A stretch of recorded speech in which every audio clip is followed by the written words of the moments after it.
dans la région sahélienne, ce qu'on constate, c'est que un enjeu important dans cette région, c'est la gestion du troupeau par les pasteurs. Alors cette gestion, ça fait appel à des modèles d'interaction entre la ressource et les herbivores en général. Donc dans cette région, ce qu'on constate, que les pasteurs, eux, ils ont des sites où ils emmènent le troupeau pour faire le pâturage.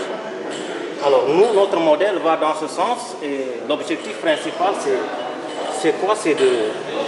On s'est posé des questions, comment maintenir la diversité, comment gérer par exemple la coexistence entre la ressource disponible dans le site et les herbivores.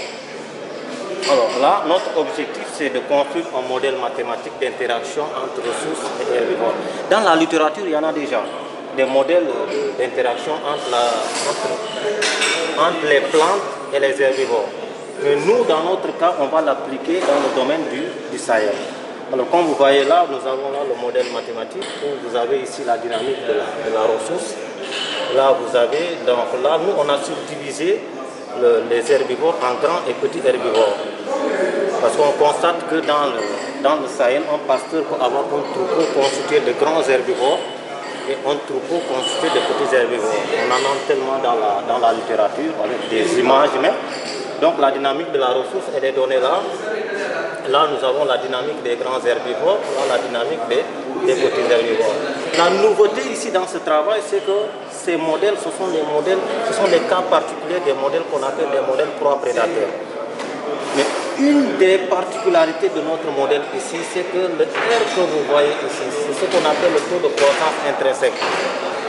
Et ce taux de croissance, dans notre cas, il peut être négatif, du fait que ça dépend des précipitations. Donc c'est la natalité de la ressource, moins la mortalité. Donc là, comme ça dépend des précipitations, ça peut être négatif. Donc ici, ça conduit à quoi? À un résultat ici où on a ici. Donc ça, ce sont les résultats mathématiques qu'on a obtenus. Les résultats mathématiques, en général, ce qu'on fait, on cherche des équilibres et on essaie de voir la stabilité. Et les équilibres ici, on a un équilibre où il n'y a rien dans le site. Donc il n'y a pas de ressources, il n'y a pas des herbivores.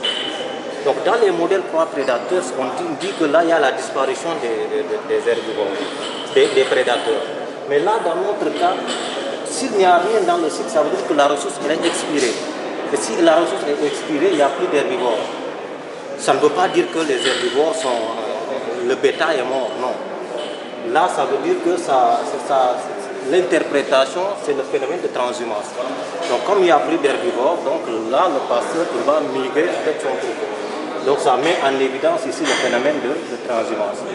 Et là, l'analyse mathématique a montré que sous certaines conditions, parce que les grands herbivores, ils peuvent se nourrir des herbes et des arbres et des arbustes. Donc là, on peut avoir l'absence des petits herbivores. Donc ça veut dire que, parce que les petits herbivores ne peuvent pas atteindre les arbres et les arbustes. Donc s'il n'y a pas d'herbe, le pasteur décide de migrer avec les petits herbivores et laisser les grands herbivores. Donc là, le modèle mathématique retrace ça. Là aussi, les grands herbivores, il peut dans le site qu'il n'y ait seulement les petits herbivores. Les grands herbivores, le pasteur peut migrer avec les grands herbivores.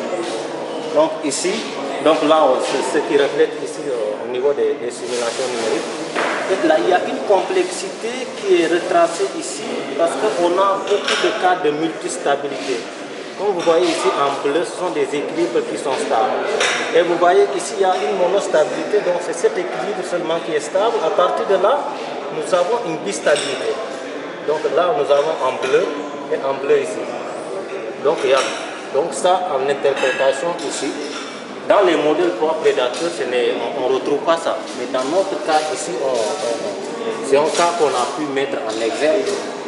Donc, en quelque sorte, de façon ramassée, c'est ce que l'on a pu avoir. Mais il faut aussi noter que ici, la nouveauté ici, c'est qu'on a introduit cette fonction.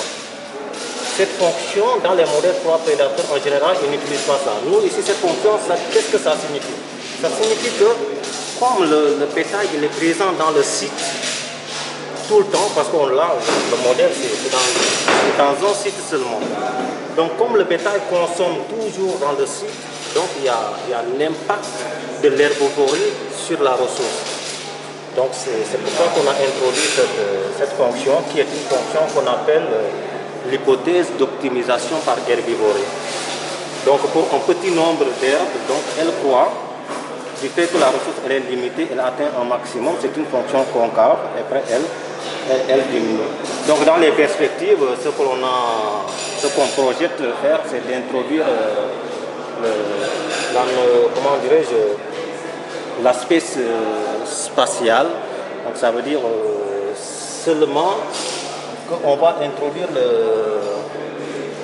on va tendre vers les EDP. Donc il y a aussi il y a aussi des maladies dans la zone qui affectent le bétail. Donc ça, on projette aussi faire des modèles dans ce sens. Ici, nous avons pu mettre en exergue le phénomène de transhumance.